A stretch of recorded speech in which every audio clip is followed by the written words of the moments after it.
Horas.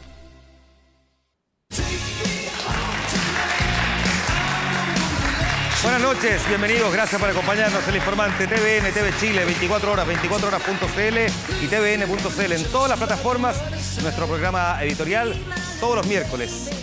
Hemos tenido una semana que ha marcado la agenda en distintos puntos. Malas cifras de crecimiento económico que conocimos hoy y también ayer. Hay un debate donde no sabemos si vamos a tener o no precisamente una ley de reforma al sistema de pensiones durante el actual gobierno y si rebajar o no a 45 a 40 horas la cantidad de tiempo que se trabaja a la semana. Eso en materia económica. Nos van a hacer un censo en 2 semanas más y no tenemos tan claro, parece, lo que nos van a preguntar. En Venezuela la preocupación está instalada y además en el resto del continente sobre la institucionalidad democrática. 3 temas que van a estar presentes esta noche en El Informante. Pero vamos a comenzar con un personaje atípico para nuestro programa, pero atípico también por la decisión inusual que toma comparativamente a sus pares. La figura de alguien que se dedica al humor, pero que ha querido hablar en serio en materia política. Así partimos. En medio de los grandes problemas que están teniendo los partidos políticos para reinscribirse, 2 conocidísimos humoristas ficharon. Bombo Fica firmó por el Partido Comunista, inesperado. Yo creo que a lo mejor si hubiera fichado por la UDI hubiera sido más terrible todavía. El chileno ya no quiere votar, bueno, y lo peor porque nosotros elegimos este sistema. Yo provoco y después le digo a la gente, ¿quieres saber por qué lo hice? Con algo que los chilenos han perdido, que es el derecho, la obligación de ir a votar. El chileno ya no quiere votar, bueno, y lo de ir a elegir a ese hombre que nos represente, el más decente, el más honrado o el menos ladrón, como sea la weá, pero elegir un huevo. Mucha gente dice, no, es que los políticos tienen que solucionar este problema. Cáchate, weón, los políticos. No puede ser. Se inscribió como militante del Partido Comunista y de repente se le puso todo serio al humorista Bombo Fica. Gracias por estar aquí, bienvenido. No, gracias a ti por la invitación. Gracias por los aplausos. Un aplauso para Daniel Haroldo Fica Roa. Con él conversamos y también con Bombo Fica, por supuesto. Lo primero, déjame preguntarte, ¿por qué crees que se...? 2 preguntas por orden del partido. ¿Por qué crees que se provocó tanto revuelo por tu inscripción? ¿Porque decidiste meterte a la política o porque fue el Partido Comunista? Yo creo que fue más por el Partido Comunista. Me da la impresión de que todavía existe un rechazo muy fuerte hacia el Partido Comunista. Hemos avanzado muy poco en la tolerancia y, bueno, aquí quedó al descubierto que un personero que se dedica a la comicidad... ¿O algo distinto que sea la política? Sí, pero en este caso es porque yo tengo un reconocimiento social por mi trabajo y mi discurso es transversal en mi plataforma. Entonces, cuando la gente descubre que yo firmo por un partido, como que algunos se sienten traicionados, piensan que a lo mejor yo voy a dejar de tener esa mirada transversal, esa mirada crítica dentro de lo social. Y la verdad que no es así, pero provocó algo muy fuerte. Ahora, lo interesante es que tú volviste a inscribirte después de haber estado en el Partido Comunista, del que te había salido también porque había un desencanto tuyo con la política en términos generales. ¿Qué te reencantó de la política como para querer volver? A ver, yo milité en mi juventud, en la década del 90, porque sentí de alguna manera que todos los que estábamos en contra del gobierno de Pinochet éramos comunistas, por lo tanto yo me sentía representado y así fue como me inscribí en el partido y de alguna otra manera traté de ser partícipe también de esta nueva democracia que nos estábamos ganando. Entonces, claro, después me vino un desencanto porque sentí que la política de alguna otra manera volvía a ser de algunos y no de todos. No era representativa absoluta de lo que la sociedad necesitaba en ese momento. Entonces me vino un desencanto, me vino una molestia que también lo expresé yo en el escenario. Me acuerdo que tuve una rutina en el año 2012 en Viña, donde de alguna otra manera manifesté problemas sociales, como la Master Plop, el problema de las protestas y el problema de el tráfico de la droga, y todo este tipo de problemas que son tan cotidianos del chileno común y corriente, que las ve y que siente que nadie es capaz de decirlas e interpretarlas, y yo lo hice graciosamente y la gente así lo recibió. Ahora, tú estuviste, te saliste, volviste, ¿por qué exactamente entonces? ¿Y por qué además el Partido Comunista y no evaluaste algún otro movimiento de izquierda? A ver, se iba a firmar no podría haber firmado por ningún otro partido que no fuera por el que milité, o sea, habría sido deshonesto de mi parte, ¿no? Yo creo que fue una choreza y un poco de molestia también cuando tú te das cuenta que en este país hay un gran porcentaje de chilenos que reclama, que siente de que todo está mal, que vocifera y que piensa que hay que destruirlo todo, pero lo hace desde la vereda del frente. Entonces tú tienes dos posturas en esta cuestión. O asumes un compromiso social para defender la democracia por la cual luchamos, por la cual yo luché, por la cual nos costó, murió gente para recuperar esta democracia, y resulta que hoy en día nadie quiere hacerse responsable para defender nuestra democracia. Entonces, esta falta de compromiso, ya sea inscribiéndose en un partido o simplemente el hecho de ir a votar y elegir a las personas que necesitamos que conduzcan este país de la mejor manera, te das cuenta de que hay una falta de compromiso. Entonces, te pones ¿en qué lado? ¿En el de allá o en el de acá? Yo opté por hacer algún gesto, una provocación social, que se me escapó un poquito de las manos porque no pensé nunca que iba a crear imaginar lo que creo que termino dando una entrevista en este programa que es de otro perfil, no del mundo del que yo me desarrollo. Ahora, pero al mismo tiempo tú también haces una inscripción que es bastante pública en el Paseo Ahumada, digamos, no fuiste piola a inscribirte, sino que también tenía una cierta convocatoria, pero no dimensionaste que esto podía llegar a pasar. O sea, yo la hice en el Paseo Ahumada, sí, la hice públicamente, pero yo no llevé la prensa. Alguien sacó una foto y la subió. O sea, sí, es cierto. Ahí estuvo la provocación, o sea, yo lo hice a ver qué pasa, pero yo no direccioné esto. Mucha gente piensa que a mí el Partido Comunista me llamó, me pidió, me dijo, oiga, compañero, necesitamos. No, esto fue algo absolutamente personal, visceral, espontáneo.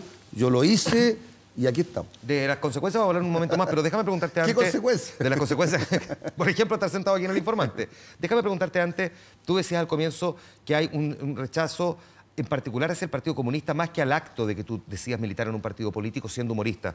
¿Por qué crees que el Partido Comunista provoca eso? Y aprovecho de preguntarte también si en esta lógica del descrédito en el que cayó la política, ¿por qué te hace pensar que ese partido en particular estaría fuera de ese segmento? A ver, primero, respondiendo a la primera pregunta, ¿por qué pienso de que el Partido Comunista tiene un... el tipo de garabato e insolencia que he recibido como comunista CTM, come guagua y todo... Siento que ahí hay una odiosidad hacia un partido que ha sido parte de la democracia de este país. O sea, no podemos desconocer, aunque pensemos distinto, el aporte social a la desigualdad de nuestra patria y que ha sido la bandera de lucha de un partido histórico partiendo de los tiempos de los obreros de Emilio Recabarren. Entonces, ahí noto que hemos avanzado muy poco con esta tolerancia extrema. Con respecto a lo otro... ¿Por qué crees tú que el Partido Comunista no calificaría en esta lógica del descrédito de la política en general? A ver, mira, si más que la política en sí, para mí, bueno, el partido que tiene menos problemas de corrupción, así que ahí me anoté un poroto. Si pillo una boleta trucha me retiro inmediatamente, pero hasta el momento no hay ninguna, así que en ese aspecto no vemos nada que decir del Partido Comunista. No sé si está tan en esa postura. Yo creo que la política en sí hay que salvarla. Más allá del descrédito, hay que salvarla. ¿De qué manera? Que la gente participe, los jóvenes. Tú nos doy cuenta que aquí hay mucha juventud y creo que me atrevería a decir que ninguno a lo mejor está inscrito en un partido político. ¿Alguno está inscrito? Levanta la mano. ¿En qué partido? ¿Partido Comunista? Bien, acá. Compañero. En la UDI. Aquí. Revolución Democrática. Déjame preguntar por allá. ¿Nadie? ¿Nadie? ¿Aquí? ¿Tampoco? Ya. Yo creo que interpreto absolutamente lo que estoy diciendo, ¿no? Sí. Imagínate, 3 personas de este grupo humano y eso demuestra de que hay un desinterés absoluto. Y la única forma de poder salvar nuestra democracia es que intervengamos los partidos, eligiendo a los que realmente deberían ser representativos de la ideología que queremos, pero en la decencia, el respeto y en el crecimiento, en el aporte de un país. ¿Qué tiene de comunista Bombo Fica? Por ejemplo, no sé, en la lógica de, no sé, ¿tienes alguna opinión sobre la crisis de Venezuela, por ejemplo? Mira, yo la verdad que ahí no toco, porque me preocupa los problemas de Chile, no los problemas de Venezuela. Me dicen, algunos me echan hasta la culpa en Twitter de lo que está pasando en Venezuela. Por culpa tuya, comunista, mira cómo está Venezuela. O sea, eso te demuestra de que hay una intolerancia absoluta hacia mi opción o la firma en la cual yo simpáticamente aporté. Ahora, vuelvo un paso atrás, entonces a lo mejor no voy tan lejos, pero ¿te convierte al ser militante comunista en un simpatizante de este gobierno, dado que el Partido Comunista es parte de la nueva mayoría?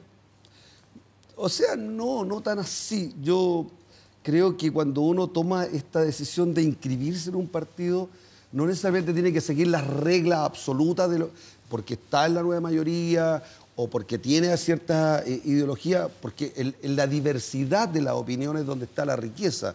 Por lo tanto, claro, si yo entro a un partido y entro con una opinión que a lo mejor podría ser distinto a lo que la mayoría piensa, también es un aporte, ¿por qué no?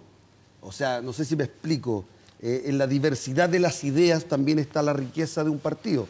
No necesariamente tengo que estar... De acuerdo con todo. De acuerdo con todo, claro, ¿me entiendes? Ahora, yo creo que esto no es solamente para el Partido Comunista. Si, este atrevimiento, esta insolencia mía para algunos, ¿cierto? Esta provocación no es solamente para la adherencia al Partido Comunista, es para provocar también de que otros se sientan llamados a decir yo también voy a votar o me voy a inscribir en mi partido para que mi partido no muera, porque no nos olvidemos que lo que estamos pidiendo aquí es que los partidos sean legales. Ahora, este refichaje es para eso, ¿no? Exacto, obvio. Ya. Ahora, ¿este es tu primer paso hacia algo más o es tu último paso en política? Porque uno podría pensar, y te pregunto derechamente, si en tu cabeza te ha pasado por la idea de ser candidato a algo. La verdad que está muy lejos de eso. Me entrevistaron hace poco en el Declini y fui absolutamente claro en explicar de que yo no tengo ninguna intención de participar en la política. ¿Te lo han ofrecido? No, nada. Sí, mira, yo no he tenido ningún contacto con la gente del Partido Comunista. La gente cree que yo de alguna u otra manera tengo alguna injerencia con el partido. Esto es algo absolutamente personal mío, una valentía propia de ir a inscribirme. Se masificó, algunos lo encontraron la raja, otros lo encontraron que había sido lo peor del mundo. Ahora, no, hay humoristas... Pero déjame terminar la idea. A ver. Pero eso no significa que yo quiera participar en política. Si el mensaje es otro, el mensaje es otro. O sea, tú lo descartas. No, en absoluto. Yo no tengo ninguna intención. Mi plataforma es el espectáculo, mi plataforma es el escenario. No tengo la mayor credibilidad, ese es mi cuento. La gente se siente interpretada en mi trabajo, que lo hago humorísticamente, pero se siente absolutamente interpretada lo que estoy diciendo, a través del concepto del humor, de lo lúdico. Eso te iba a preguntar, si es el humor hoy día la mejor plataforma para conectar con las demandas que la gente le plantea a sus propias autoridades. Yo creo que sí, el humor siempre ha sido muy importante, en la ironía, en el sarcasmo, ha estado siempre a través de la historia, pero me da la impresión que hoy en día, dado los medios de comunicación, nos permiten a nosotros, los comunicadores sociales y sobre todo los que nos dedicamos al humor, decir ciertas cosas que a lo mejor un político no le provoca tanta credibilidad para la gente. Entonces el humorista como que en este escáner que hace la sociedad, interpreta al chileno medio, al ciudadano de a pie. Entonces esa interpretación le da credibilidad al individuo que está sobre el escenario. Al mismo tiempo no se podría prestar, sin embargo, para pensar que si nos estamos riendo de un problema es porque en el fondo el problema no es tan serio. O sea, es que las cosas no todas son tan serias cuando uno tiene buen sentido del humor. Todo tiene solución excepto la muerte. Entonces, cuando tú lo planteas así desde el escenario, matamos las odiosidades. O sea, mi propuesta es la unidad, no la división. Entonces, a mí lo que más me ha provocado ruido es que esta firma, en vez de lograr mirarla con cierto sentido del humor, provocó odio para algunos. ¿Te arrepientes de haber firmado o de que sea público o no? ¿O no llegaste a ese nivel de impacto de la reacción de la gente? Mira, no me arrepentí de hacer una película, menos voy a dar una firma, como ¿sabe qué? ¿Cachai? No, en absoluto. Yo lo que sí tengo que reconocerlo públicamente, se me escapó un poco las manos porque no dimensioné, fui un poco ingenuo en no darme cuenta lo extremo que están todavía este país. ¿Y crees que hay gente que ya, por ejemplo, porque hay un excomandante en jefe de la Armada que dijo por Twitter que nunca más se iba a reír con un chiste tuyo después de saber que militaste en el Partido Comunista? Que haya gente que bueno, diga, pero te cuento... No me interesa más escuchar a este humorista. No, pero te cuento que yo hablé por teléfono con él, me reí con él. ¿Y él se rió contigo? Se rió conmigo, okay. Lo invité a que viera mi espectáculo y él va a ir a ver mi espectáculo. ¿Sospechosa la weá? Y es muy sospechosa la weá, pero él va a ir y ahí te demuestra que lo que necesitamos es acercarnos y no alejarnos. Señor televidente, sospechosa la weá es el nombre del espectáculo, no vaya a creer que este conductor ha perdido el decoro, que nunca fue mucho, pero en todo caso.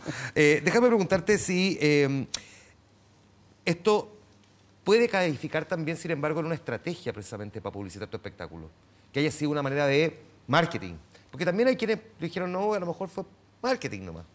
Porque su espectáculo es político. Absolutamente. Cuando yo coloqué en el Twitter, después de haber firmado, coloqué en mi Twitter, todos aquellos que quieran saber por qué firmé en el PC, vayan a ver mi espectáculo. Sospechosa la weá, que en el Teatro San Ginés estamos ahí desde el jueves, viernes, sábado y domingo, los que quieran ahí. ¿Hora? Chin, chin. ¿Hora? A partir de las 9 de la noche, así que... Chin, chin de nuevo. Chin, chin. Ya. Mira, se podría, ¿por qué no? ¿Por qué no? No veo dónde esté lo malo que yo aproveche de publicitar mi espectáculo a través de esto. Porque en el fondo es una provocación. O sea, ¿qué pasa con este país? ¿Perdimos el sentido del humor? Eso te voy a preguntar, ¿se ha perdido el sentido del humor en Chile? Yo creo, bueno, esta firma demostró que un poquito sí, estamos muy alejados de entender, y sobre todo de un humorista, porque si a lo mejor lo hubiera hecho un futbolista, como que podría entenderse, pero ni siquiera, pero un humorista, o sea, a ver qué hay detrás de este humorista, por qué firma por un partido. Entonces ahí es donde yo siento de que el chileno de alguna otra manera está siendo muy grave, está siendo muy extremo, y hemos heredado los odios. Eso es lo que más me preocupa. Los jóvenes han heredado los odios del pasado, y los jóvenes tienen la obligación de mirar un Chile nuevo. O sea, si hay un muchacho aquí de la UDI y hay uno del Partido Comunista, no tendrían por qué odiarse, porque el país que ¿Se conocen? ¿No? ¿No? Ya. No tendrían por qué odiarse, tendrían que tratar de conducir ambos desde posturas distintas, buscar lo mejor para este país. Yo creo que ahí está el aporte de la juventud, pero no heredar los odios, o sea, porque si no, no vamos a crecer nunca. ¿Dónde está el aporte del odio en una sociedad? Otra cosa que tú has mencionado también, y te leí en el The Clinic, de hecho, hablabas del doble estándar, que en el fondo te han criticado, pero en la calle como que más bien no te dicen tanto, pero en el fondo sí, por otros lados, redes sociales, en fin. No, mira... ¿Tiene mucho doble estándar el chileno? Sí, el chileno es cobarde, es cagón. Entonces, ¿qué pasa? Que te insultan algunos por Twitter, pero lo más probable es que si me ve en la calle, ese tipo que me insultó me va a abrazar y me va a pedir una foto. Eso creo que hay que tratar de ocupar las redes sociales en realidad para hacer otras cosas y no para andar insultando, porque si no tenéis la valentía de decírmelo en la cara, no me lo digáis por Twitter. Po. O sea, entre medio amargado, perdimos el sentido del humor, anárquico, así de mal estamos. Sí, pues y ahí es donde uno tiene que tomar una opción.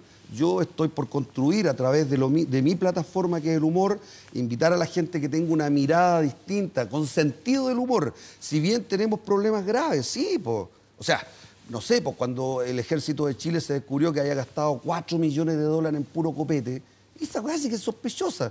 Pero ¿cuál es la mirada? Uno dice, bueno, a lo mejor el soldado chileno curado es más valiente. Entonces, tratemos de buscarle el sentido gracioso a las cosas. No sé si me entienden, ¿no? ¿Me entiendes? O sea, busquémosle el grado gracioso. O sea, hay un error, por supuesto, tenemos que mejorarlo, pero no seamos tan graves. Ya, o sea, ni te pregunto por el pijama del sindicato futbolista, entonces el pijama mujer. Eso sí que es sospechoso. Ahí sí que... Oye, déjame preguntarte, en tu espectáculo, y entiendo que en este en particular hay también, te ríes de los políticos. Las veces que tú has hablado o has hecho crítica social a través del humor, o que te has reído de algún político, ¿alguna vez alguno te ha reclamado? No, nunca, jamás. Yo creo que en ese aspecto para un político sería muy difícil ponerse en un contrapunto, ¿cierto? En una discusión, sobre todo con una persona que se dedica al humor. Es un riesgo. ¿A qué político tú le tienes respeto y a cuál se lo perdiste? ¿Que le tuviste en algún momento y después, como dijiste, ya no? Mira, sé que yo tenía grandes expectativas con el MEO. Con Marco. Marco Ominami, sí. Pensé en un momento que él podía llegar a ser el presidente de Chile. Pero cuando le vio plata al yerno Pinochet, como que ahí se me cayó un poco. O sea, sería como una decepción realmente, porque tenía la esperanza de que pudiera a lo mejor ser, lo encuentro muy inteligente, muy capaz. Solo espero que haya aprendido de esto. O sea, que sepa, cometí un error, todos podemos cometer errores, pero... Ahora, le tenía fe, pero no tanta, porque no votaste por él en la elección presidencial anterior, votaste por Alfredo Sfer. Sí, bueno, es que a mí siempre me atrae mucho la cosa de la defensa de la ecología. Creo que en ese aspecto somos muy mediocres como país, no nos hemos preocupado en absoluto de la destrucción de nuestra naturaleza. Yo vengo de una tierra ancestral como es Purén, donde está plagado de bosques que son artificiales, como el pino, el eucalipto, ya casi no quedan bosques nativos. Tenemos problemas con las aguas, la gente sufre porque en el verano no hay agua y a nadie le importó, y hasta el día de hoy a nadie le importa. Claro. Entonces, ahí tengo una suerte de sentimientos muy encontrados con eso. No nos preocupamos realmente de nuestros recursos naturales. ¿Ese candidato te representaba en ese momento? ¿Hay alguno que al día de hoy te represente, algún candidato presidencial? Hasta el momento, no, pero tengo cierta inclinación con una mujer periodista que está apareciendo fuertemente, que me parece que podría ser una linda alternativa para este país. ¿Te parece Beatriz Sánchez? A pesar de que No quería dar el nombre para no influir en la juventud, pero bueno, ya que tú lo has dicho... Que es como son tantas las mujeres periodistas que están de candidata presidencial. Ahora, ella no es del Partido No, pero Comunista, es del Frente Amplio. De hecho, va por fuera. Bueno, pero yo soy un comunista díscolo, po. ¿Cuál es el problema? Ahora, pero si los comunistas dicen que son muy disciplinados, po. Bueno, pero no es tan así, pues yo salí indisciplinado, ¿viste? Y pues yo creo, por eso no me han llamado, no, como que no... Déjame hacerte un par de preguntas más. Primero, ¿qué es lo más chistoso que tiene la política chilena? El tratar de justificar lo injustificable. Eso lo encuentro, pero tremendo, darse vuelta con más que una carretilla con hilo así, para no decir nada. Y como diríamos en el sur, allá en mi tierra, en Purén, en volarle la verdad, ¿cachai? No, que la gente no entienda, pero que escuche algo como un cantinfleo político. Eso lo encuentro muy chistoso yo. Tenemos en 2 semanas más el censo. ¿Hay alguna cosa que te gustaría que te preguntaran? De hecho, vamos a mostrar una... No, yo creo que el censo va a ser reabreviado. Van a decir, ¡aló! Sí, gracias. O sea, la voy a recorta porque...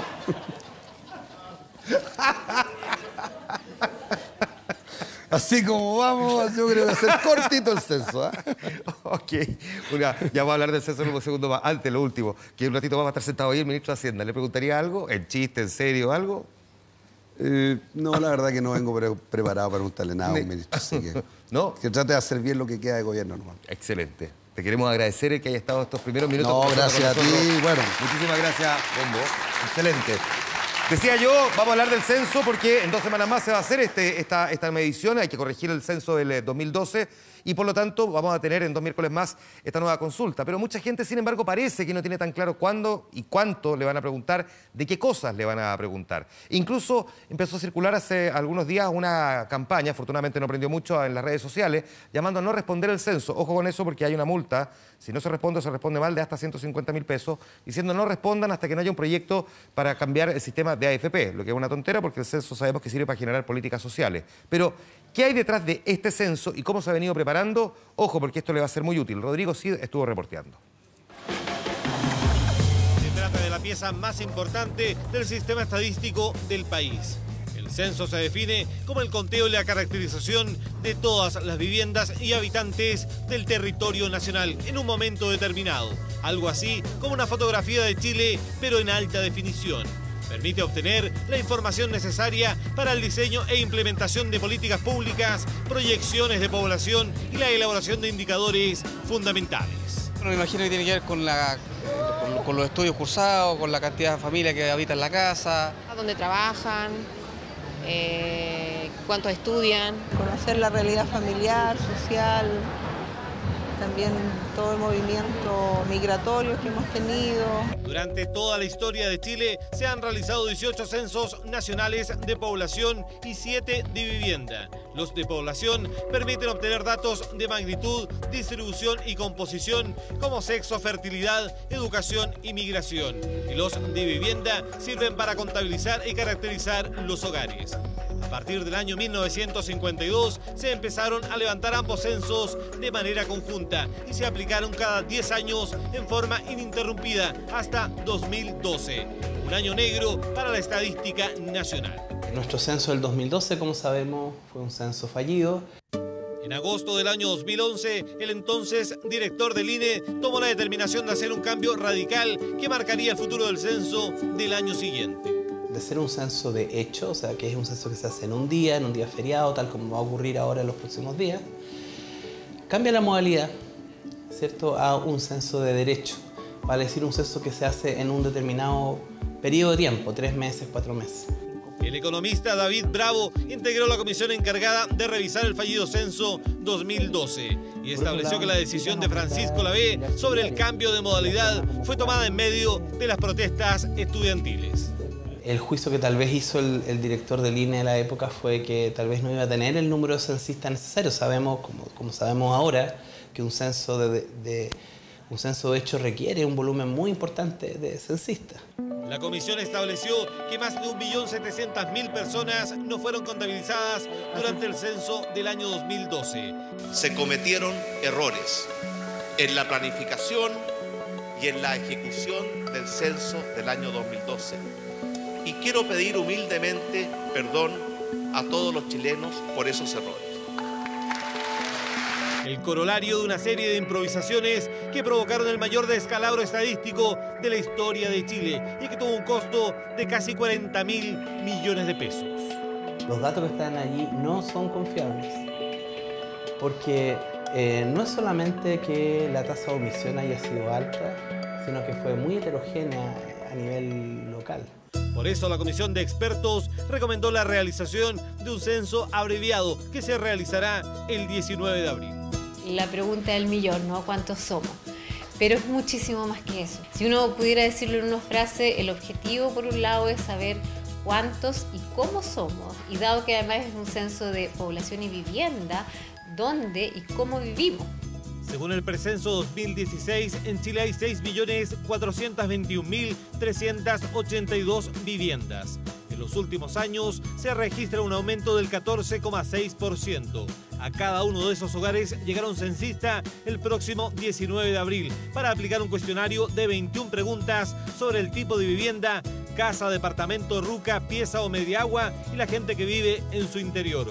¿Cuántas personas alojaron aquí anoche? ¿En qué comuna o país vivía en el año 2012? Durante la semana pasada, ¿trabajó o no trabajó? Serán algunas de las consultas. Esto no lo estamos haciendo para alguien, lo estamos haciendo para todos y queremos entregar cifras que le importen realmente al país.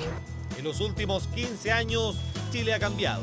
Fenómenos como la migración y la expansión territorial han modificado nuestra fisonomía. Lo que no sabemos es cómo se distribuye esa población dentro del país.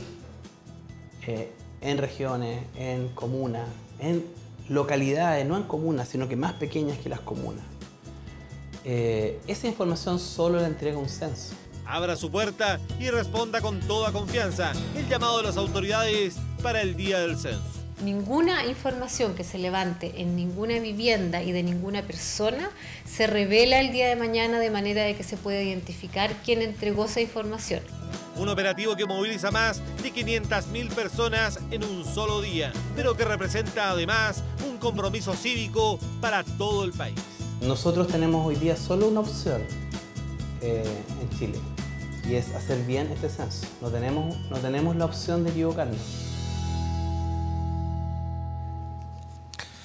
Bueno, el censo sirve para desarrollar políticas públicas que requieren, sin embargo, de dinero para ser financiado. Dinero que a veces está, a veces no está tanto. Conocimos la cifra del índice mensual de actividad económica correspondiente al mes de febrero pasado. Siempre viene con un par de meses de desfase y no fue nada bueno. La verdad, se contrajo 1,3%. Ahora, los expertos habían anticipado que esto iba a pasar, entre otras cosas, y fundamentalmente por la huelga en la mina La Escondida. Pero no por anticipado deja de ser seria la situación, al menos para un mes en específico. ¿Cuánto y cómo debería uno proyectarlo en los siguientes meses? Es, entre otras cosas, lo que le queremos preguntar a nuestro siguiente invitado, el ministro de Hacienda, Rodrigo Valdés, para quien pida un aplauso también. Ministro, gracias por estar aquí. Bienvenido, buenas noches. ¿Qué tal? Muy buenas noches. Dimensionemos qué tan seria es primero la cifra en específico y proyectémoslas también, porque si se nos aparece marzo, ya sé que lo estamos terminando, pero cuando se nos aparezca el IMASEC de marzo, ¿cuán serio podría ser también?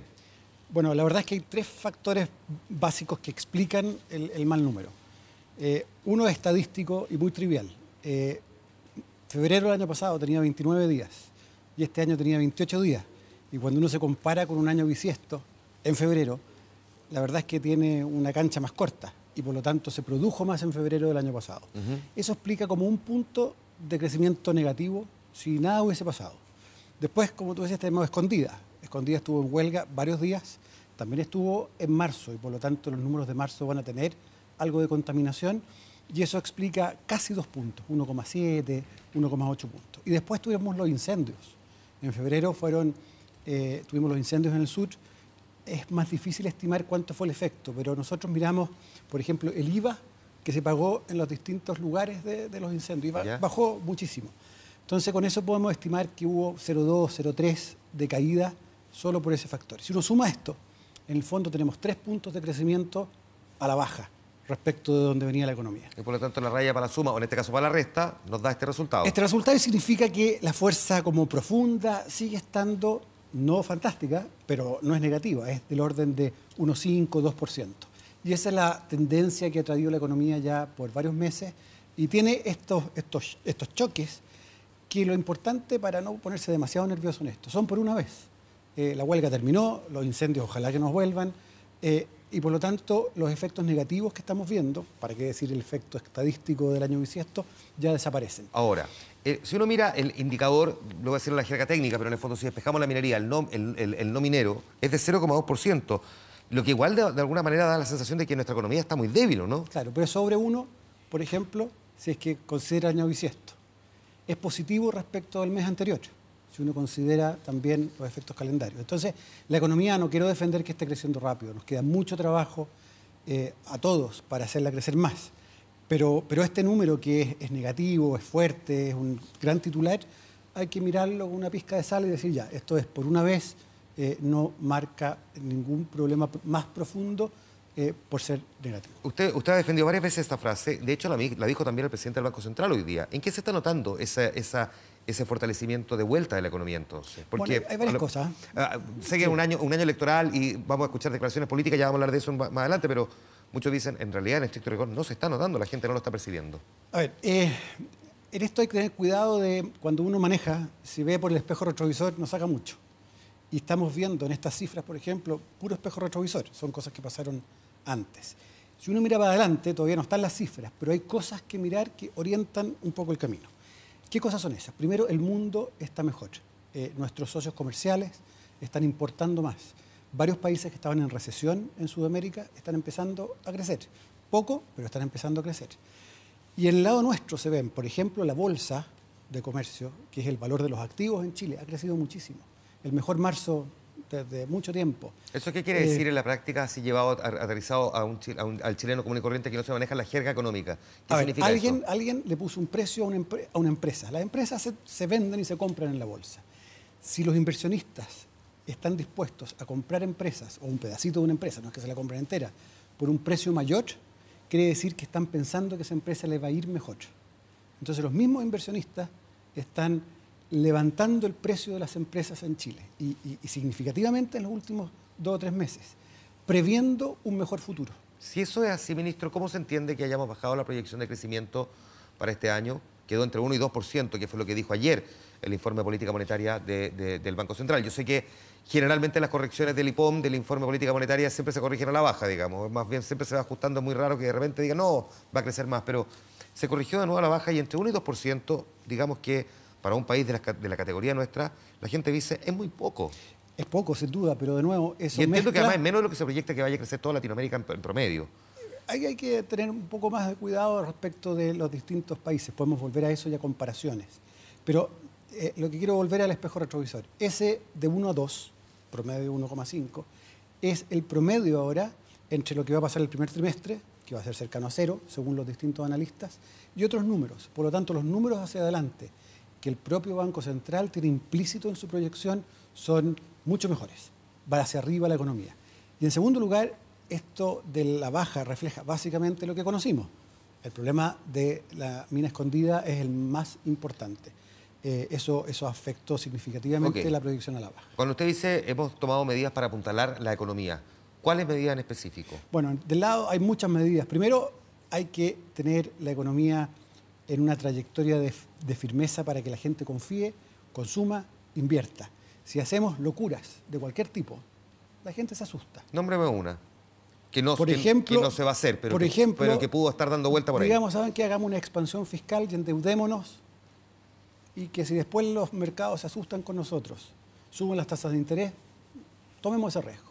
Ese riesgo en este gobierno no lo vamos a tomar. Vamos a seguir una trayectoria de mucho cuidado con la plata fiscal que es de todos. Ya, pero ¿esa expansión fiscal en algún momento estuvo arriba de la mesa? Bueno, se discutió y hay algunos senadores, por ejemplo, que han considerado que eso debiese estar más en la discusión. ¿En un año electoral? Nuestra percepción de responsabilidad es que eso al final le hace más mal a la economía que bien. Puede que uno tenga un alto de azúcar en el corto plazo, pero hay que tener mucho cuidado con estas expansiones porque a uno lo pueden meter en problemas. Entonces, quiero decir, eso no significa, sin embargo, que el fisco esté de brazos cruzados, para nada. Tenemos un programa de inversión muy importante desde las empresas públicas, que está sucediendo. Tenemos también desde el lado del gasto fiscal, estamos tratando de adelantar gastos. Nosotros invertimos, por ejemplo, carreteras y otros tipos de cosas. Eso lo estamos tratando de adelantar. Hicimos un esfuerzo a fines de diciembre de identificar los proyectos de inversión y está todo prácticamente identificado y los ministerios, por lo tanto, ejecutando sus inversiones. Y eso va a servir a que la economía crezca. Y por último, está la política del Banco Central. El Banco Central ha venido bajando la tasa de interés y eso al final del día estimula más la economía. ¿Está dando resultados efectivos? ¿Se está percibiendo que la política del Banco Central esté teniendo ese efecto? No, sí, a ver, ninguna de estos que estoy diciendo yo es una bala de plata que va a solucionar todo. No, ninguna, evidente. Pero no hay ninguna duda que si a una empresa le prestan plata a 2% más caro, bueno, va a decidir cosas distintas, va a contratar menos, no pero va a hacer un proyecto. También no hay duda que hay países que han llegado a tener una tasa real de prácticamente el 0% y que aún así no se ha reactivado la economía. No, aquí los ciclos existen. Aquellos que dicen, si yo estuviera acá, la economía no le habría pasado nada nunca, miente. Ya. Aquí los ciclos económicos en todos los países del mundo existen y la política económica los puede atenuar. La primera cosa que hay que preocuparse es no empeorar las cosas. Ahora, hay países que tratan de actuar contra las malas noticias y el país queda peor. Eso es la peor combinación. Pero atenuarlas tiene límites también. La presidenta habló de diagnósticos tremendistas. Le pregunto, ¿tremendistas o realistas? Porque los cuestionamientos no solo provienen de la oposición, también se han escuchado desde incluso sectores de la nueva mayoría. Yo creo que hay que tratar de usar menos adjetivos dramáticos en Chile. Cuando estamos en año electoral y vamos a escuchar harto de esto, pero tenemos que nosotros del gobierno al menos salirnos de ese bosque, mirar con calma, compararnos con otros países y ser serios en lo que hacemos. Yo creo que es muy importante que cuando uno está en gobierno ya no está en la refriega del día a día y hay que elevar el debate, no caer en la tentación de las pachotadas. Estos son los grupos económicos los que están frenando el crecimiento de Chile, por ejemplo, que fue la frase del senador Alejandro Guille, que además es también precandidato presidencial. Es una frase que entonces que para usted, en estricto rigor, califica dentro de esa categoría. Fue una exageración esa frase. Y yo creo que es parte de las discusiones. Los adjetivos que vimos ayer del expresidente Piñera cuando presentó su equipo económico y su reforma de pensiones, la verdad que también son demasiados adjetivos que creo que no le hacen bien al manejo económico, o al menos nosotros no vamos a caer en eso. Ahora, es cierto que ellos tienen todo el derecho del mundo en un año electoral de decirse lo que quieran. Pero usted me patea la pelota para el otro lado de la cancha. Yo le estoy preguntando dentro de su lado de la cancha, porque la crítica la pronuncia el candidato que está mejor aspectado en las encuestas de su sector, de la nueva mayoría, que la pronuncia el senador Alejandro Guille. No, yo creo que fue una exageración. Yo creo que es equivocado pensar... Pero ¿no podrían estar apuntando también a la incapacidad o la dificultad que han tenido las empresas para, por ejemplo, hacer inversiones en innovación?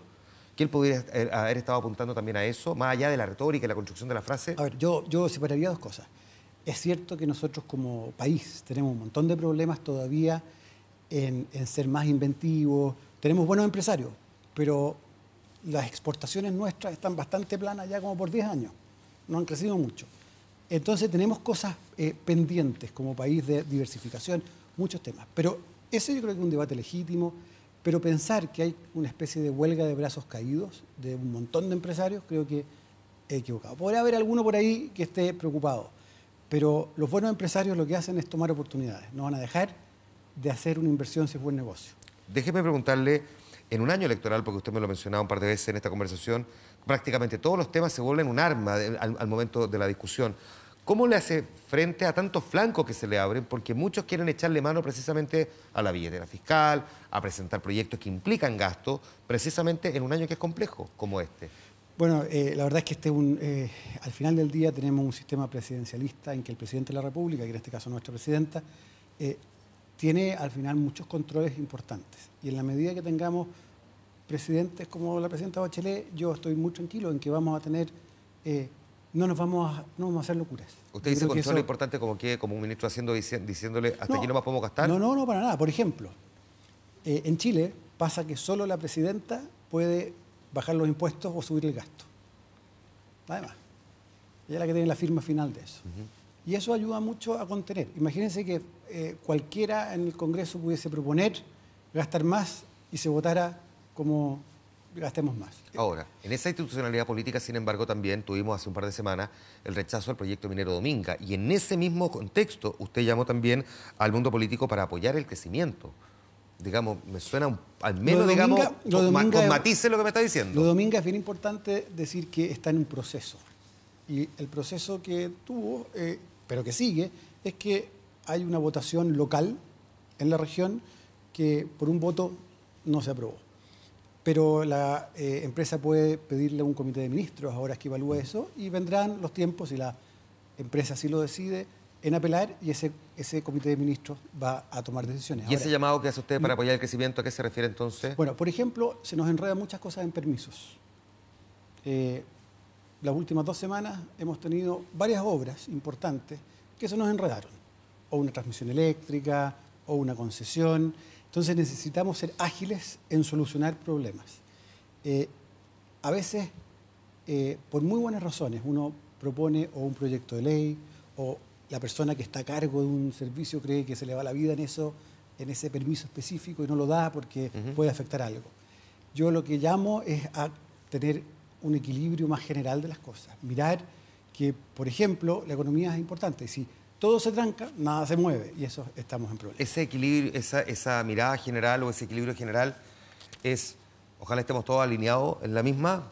Le pregunto, ¿usted ya sabe a dónde va la conversación ahora? Eso facilita harto las cosas cuando vamos todos en la misma, pero uno no tiene derecho a exigirle al resto a estar en la misma siempre, hay que compensar.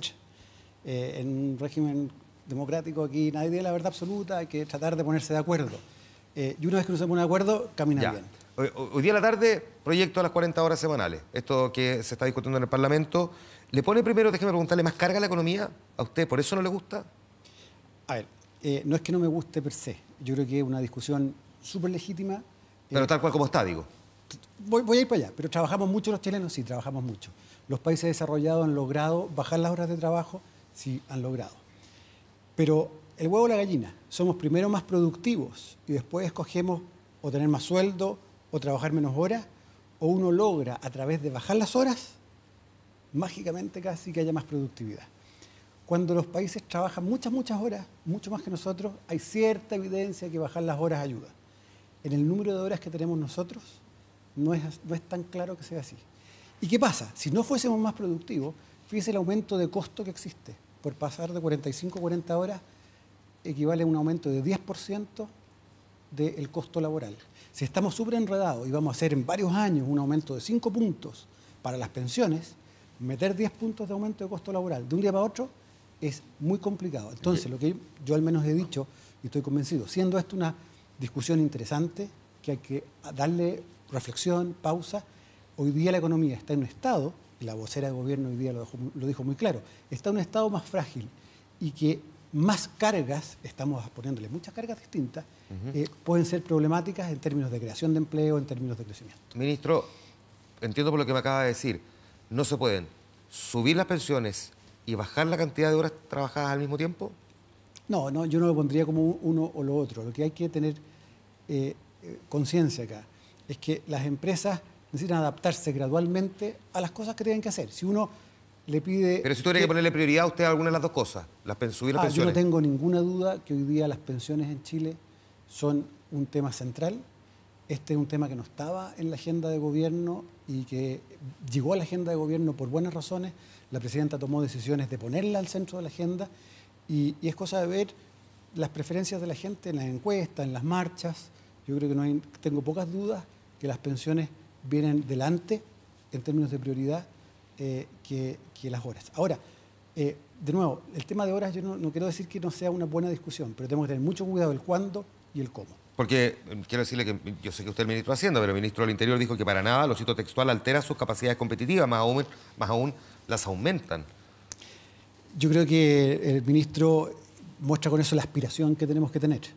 El ministro vive en Europa, tiene una visión moderna, pero tenemos que, aquí no hay atajo. Yo creo que es malo, es bueno tener una aspiración alta, pero es malo pensar que uno rápidamente llega. ¿Por qué no entonces bajemos a 25 horas y trabajemos de lunes a miércoles nomás?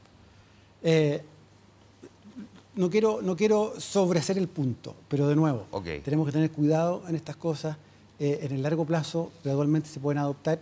Estamos con un número de horas que no es tan bajo en términos internacionales, lo hemos bajado. Y segundo, más importante, en un estado de la economía que, de nuevo, poner estas cuñas tiene costos, no es gratuito. Ministro, usted dijo esta misma semana que es difícil lograr un acuerdo amplio sobre el proyecto de pensiones. Se refiere a un acuerdo transversal incluyendo la oposición, visto además lo que planteó el expresidente Piñera. Sin embargo, dijo que el proyecto o la iniciativa no está en pausa y que pretende tener un acuerdo dentro de la nueva mayoría. ¿Es posible efectivamente ese acuerdo cuando hay miradas que son antagónicas, donde se han escuchado candidatos decir no más AFP, por ejemplo? Se requiere mucho coraje de todos, mucha disciplina de todos, mucha entrega de todos, porque sin duda hay visiones distintas, pero la gracia de gobernar, de dar gobernabilidad, es ponerse de acuerdo. Y yo tengo mucha fe de que vamos a lograr ponernos de acuerdo en la nueva mayoría y vamos a ir más allá de la nueva mayoría. Lo que me queda claro, sin embargo, que un acuerdo transversal, después de lo que el expresidente Piñera puso ayer sobre la mesa, es muy difícil. Ahora, esto es una reforma estructural, muy distinta. Es una reforma de características estructurales muy importante. ¿Usted cree que se puede conseguir en un año como este y con los meses que quedan? Bueno, si es una reforma bien pensada, que tampoco es una borrón y cuenta nueva, sino que son mejoras sustanciales a cómo funciona el sistema actual, y a eso se le agrega más contribuciones de los empleadores, y que en particular permitan llegar a mejorar las pensiones lo antes posible a la clase media. No vamos a poder hacer cambios radicales, pero cambios relevantes. Creo que vale la pena hacer el esfuerzo, es buen camino recorrido y ojalá podamos lograrlo. Yo sé que se lo he preguntado varias veces, pero tengo que preguntarle por lo menos para el registro, porque uno se pregunta también quién debería administrar ese 5% adicional de cotización. ¿Eso no está resuelto? ¿Eso se está discutiendo? No está resuelto en este nivel. La presidenta es la que al final corta el queque en todas estas cosas. ¿Y a usted qué le gusta más? Y ella va a ver los antecedentes y decidir. Sí hemos trabajado en un borrador dentro del gobierno, y ya es público esto, en que pasamos estos 5 puntos a ser administrados por una entidad pública con grados muy importantes de autonomía, muy profesional, por varias razones. La única razón que creo que es poco importante en esto es, al final, estos costos que han salido por la prensa, si es gratis o no. La verdad es que el seguro de cesantía, por ejemplo, se administra fuera del sistema de AFP con gran eficiencia y de manera muy barata. Yo creo que uno puede armar una cosa parecida.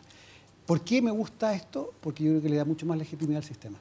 Yo creo que uno de los temas complejos que se nos vienen es que la gente, por buenas o malas razones, pero le echa la culpa a muchas cosas que pueden no ser centrales, pero que terminan siendo un problema para la discusión y se caricaturiza un poco.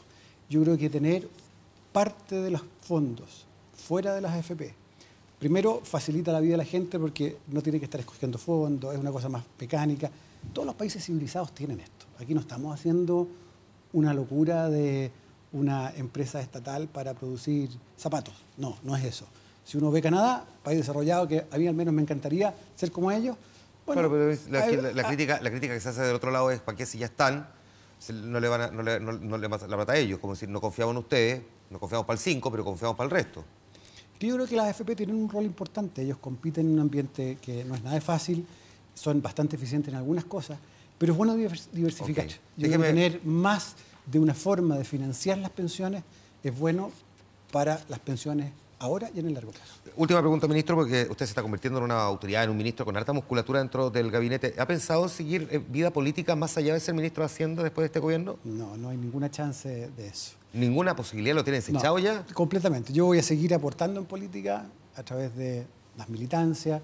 A propósito, esto del bombo FICA, fichando por el PC, yo creo que es muy interesante como ejemplo de eso. Los países sin partidos políticos no pueden sostener democracias profundas. Y yo creo que el participar en política, pero no hay para qué estar como he estado yo estos 2 años. En la primera línea, para la familia también.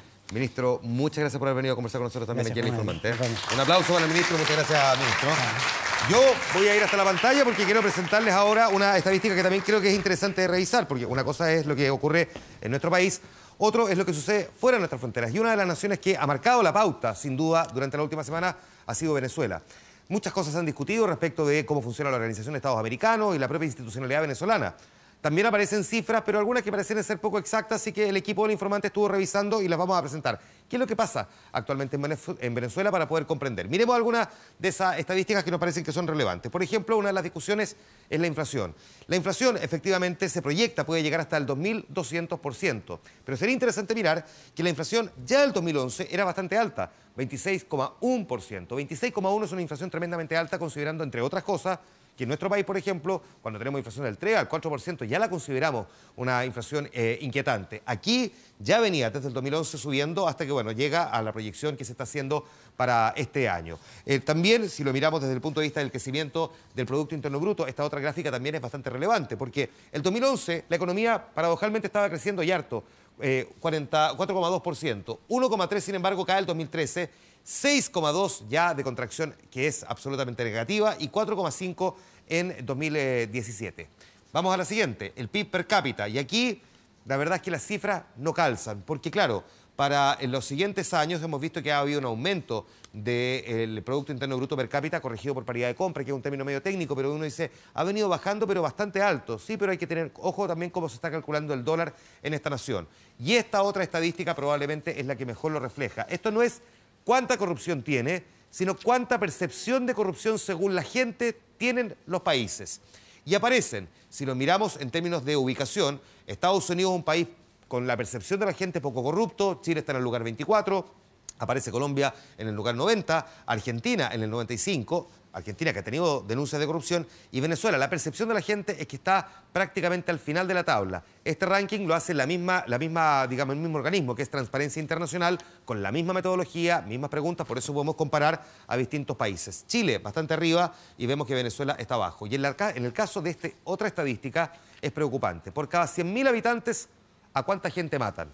La delincuencia en Venezuela se ha instalado y con mucha fuerza. Es uno de los países que tiene mayores índices de criminalidad y de homicidios. La tasa de asesinatos es de 62 personas por cada 100.000 habitantes. El promedio del mundo es de 5,3 y Chile está bajo ese promedio. De hecho, Chile es el país que tiene menos homicidios de todo el continente, que ya estamos viendo en la estadística, es de 3,6. Vamos a terminar con estas últimas gráficas.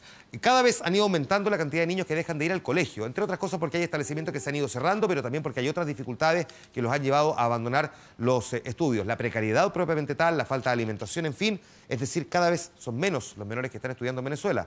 Otro tema que le preocupa a la organización de la UNICEF. Y si miramos el índice mundial de la felicidad, está en el puesto 82, es decir, aquí estamos viendo que ocupa 82 de 155, podría decir uno que está en el promedio. Para finalizar, en el índice de desarrollo humano está en el puesto 71 de 188, también pareciera estar en el medio. Es decir, a pesar de esas precariedades, la gente en estos dos otros indicadores no evalúa tan mal a su propio país. Es la realidad de Venezuela que ha marcado la pauta también de la última semana. Así en El Informante nos vamos a la pausa. Volvemos de inmediato.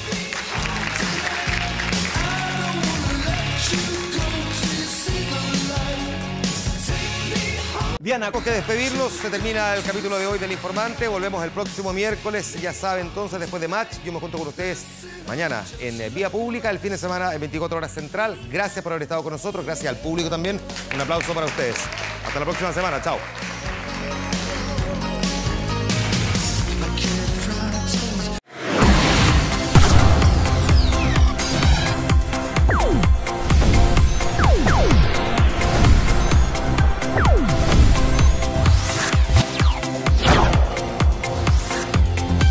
Canal 24 Horas.